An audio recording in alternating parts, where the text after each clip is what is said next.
नमस्कार, मैं हरी, आप देख रहे हैं डिजिटल न्यूज झारखंड। आइए जानते हैं झारखंड के प्रमुख खबरों के बारे में। इससे पहले से छोटी सी निवेदन की अगर आप चैनल में नए हैं तो चैनल को सब्सक्राइब अवश्य कर लें ताकि झारखंड के हर छोटी बड़ी खबर आप तक पहुंचा सकें। तो चलिए शुरू करते हैं आज की पहली और बड़ी खबर से। हेमंत सोरेन सरकार ने खोला खजाना, सूखा पीड़ित किसानों को देगी 3500 रुपये, लेकिन यह है शर्त।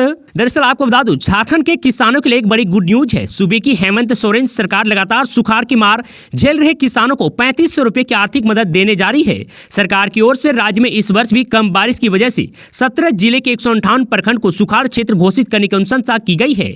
आपको बता दूं, इससे राज्य के लगभग 14 लाख किसानों को फायदा मिलेगा। आपको बता दूं कि सरकार की ओर से जारी बयान में कहा गया है कि मुख्यमंत्री ने पिछले साल की तरह इस वर्ष भी सूखे से प्रभावित किसानों को तत्काल राहत के तौर पर 3500 रुपये प्रति किसान अनुग्रहित राशि देने का निर्देश दिया है। हालांकि इसके लिए एक अर्हता भी होगी। योजना में केवल वे किसान ही पात्र होंगे जिनकी फसल कम बारिश की वजह से 33% तक बर्बाद हो गई हो। प्राप्त जानकारी के मुताबिक मुख्यमंत्री हेमंत सोरेन की अध्यक्षता में बुधवार को झारखंड मंत्रालय में राज्य आपदा प्रबंधन प्राधिकार की बैठक हुई। इसमें कृषि विभाग के प्रतिवेदन के आलोक में उक्त 158 प्रखंड को सुखाड़ क्षेत्र घोषित करने की अनुशंसा की गई है। दरअसल आपको बता दूं कि झारखंड के किसानों को सरकार सूखा राहत के तौर पर प्रति किसान 3500 रुपये का भुगतान करेगी। राज्य के 17 जिले के 142 प्रखंड को सुखाड़ की श्रेणी में रखा गया है।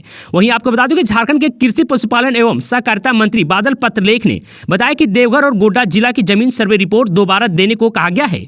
यदि ये दो जिले भी शामिल हो गए तो सुखाड़ घोषित होने वाले प्रखंड की संख्या 158 तक पहुंच जाएगी। बिहार के बाद अब झारखंड में भी बदली शिक्षक भर्ती प्रक्रिया। दूसरे राज्य के टेट और सीटेट पास अभ्यर्थी भी बन सकेंगे टीचर। दरअसल आपको बता दूं, अब केंद्र सरकार द्वारा राष्ट्रीय स्तर पर आयोजित सीटेट तथा पड़ोसी राज्य के टेट उत्तीर्ण अभ्यर्थी भी झारखंड में सहायक आचार्य के पद पर नियुक्ति हो सकेंगे। इन्हें झारखंड कर्मचारी चयन आयोग द्वारा आयोजित की जाने वाली झारखंड सहायक आचार्य संयुक्त प्रतियोगिता परीक्षा 2023 में सम्मिलित होने के लिए आवेदन का अवसर प्रदान किया जाएगा।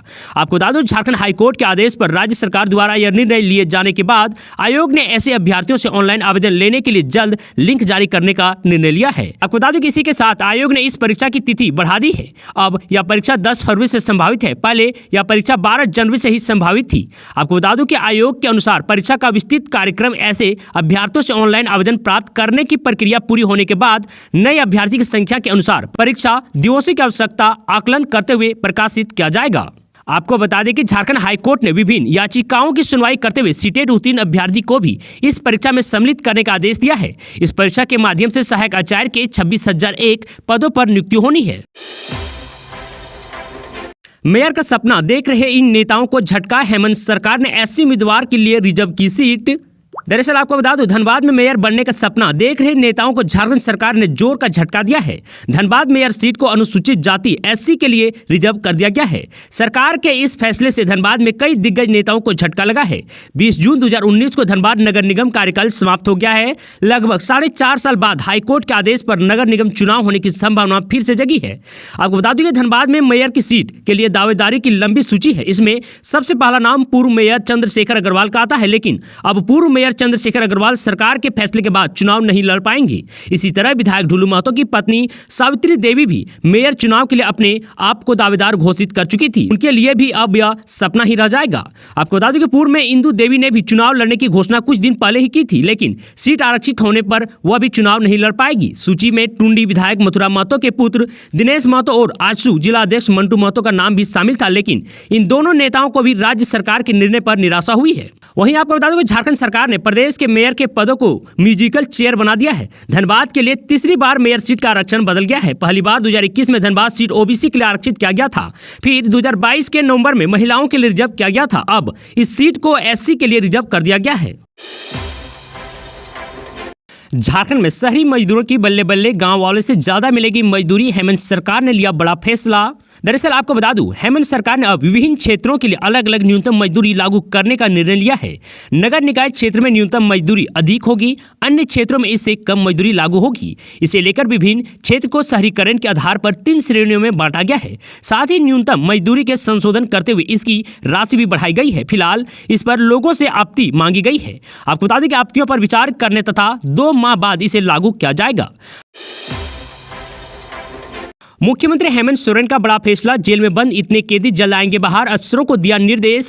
दरअसल आपको बता दें, राज्य की जेलों से आजीवन कारावास की सजा काट रहे 56 कैदी रिहा होंगे। झारखंड मंत्रालय में मुख्यमंत्री हेमंत सोरेन की अध्यक्षता में बुधवार को हुई झारखंड राज्य सजा पुनरीक्षण पार्षद की 23वीं बैठक में 109 कैदियों की रिहाई के बिंदु पर समीक्षा के बाद यह सहमति बनी है।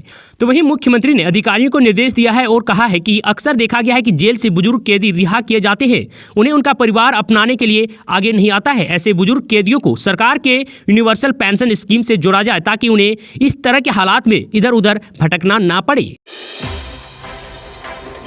6 साल बाद हो रही है परीक्षा, लेकिन 4261 आवेदन को रद्द कर दिया गया है। वहीं सिविल सेवा परीक्षा को लेकर आ गया बड़ा अपडेट। दरअसल आपको बता दूं, झारखंड संयुक्त और सैनिक सेवा प्रारंभिक प्रतियोगिता परीक्षा जहां 6 साल बाद आयोजित की जा रही है, वहीं इतनी अवधि के बाद इस परीक्षा में भाग लेने के लिए भरे गए ऑनलाइन आवेदन में 4261 आवेदन रद्द कर दिए गए हैं। आपको बता दूं, झारखंड लोक सेवा आयोग ने बुधवार को इन आवेदन की सूची कारण सहित जारी कर दी है। यह परीक्षा 21 जनवरी को रांची जिले के परीक्षा केंद्र पर आयोजित की जाएगी। दरअसल आपको बता दूं, आयोग ने प्रवेश पत्र डाउनलोड करने की लिंक भी जारी कर दी है। अभ्यर्थी पंजीयन संख्या एवं जन्म तिथि प्रविष्ट कर अपना प्रवेश पत्र डाउनलोड कर सकेंगे। दरअसल आपको बता दें, यह परीक्षा 2 पालियों में आयोजित होगी। पहली पाली पूर्वाह्न 10 बजे से दोपहर 12 बजे तक में सामान्य अध्ययन के पहले पत्र तथा दूसरी पाली अपराह्न 2 बजे से 4 बजे तक में सामान्य अध्ययन के दूसरे पत्र की परीक्षा होगी। यह परीक्षा OMR सीट पर होगी। मोदी की गारंटी से इस वर्ग को अपने पाले में कर रही है भाजपा, लोकसभा चुनाव में दिखेगा सीधा असर। दरअसल आपको बता दूं, लोकसभा चुनाव में आदिवासी वर्ग की अच्छी संख्या वाले राज्य में प्रधानमंत्री नरेंद्र मोदी की गारंटी जीत का मंत्र बन सकती है। भाजपा आदिवासी हित और मोदी की गारंटी के अजय मंत्र के सहारे मध्य प्रदेश, छत्तीसगढ़, झारखंड और उड़ीसा जैसे आदिवासी मतदाताओं की अच्छी संख्या वाले राज्यों में समीकरण साधेगी। आपको बता दें, वर्ष 2022 व 2023 में जिन राज्यों में विधानसभा चुनाव हुए हैं, वहां आदिवासी आबादी का आंकड़ा देखें तो मणिपुर में 41%, छत्तीसगढ़ में 34%, त्रिपुरा में 32%, मध्य प्रदेश में 23% और गुजरात में 15% है। इन सभी राज्यों में भाजपा मोदी मंत्र के सहारे सत्ता का रास्ता तय करने में सफल रही है। वोट शेयर 51% से पार ले जाकर अजय बनने की रणनीति पर चल रही है। दरअसल आपको यह भी बता दूं कि भाजपा द्रौपदी मुर्मू को राष्ट्रपति बनाकर अपने लक्ष्य के करीब पहुंचती दिख रही है।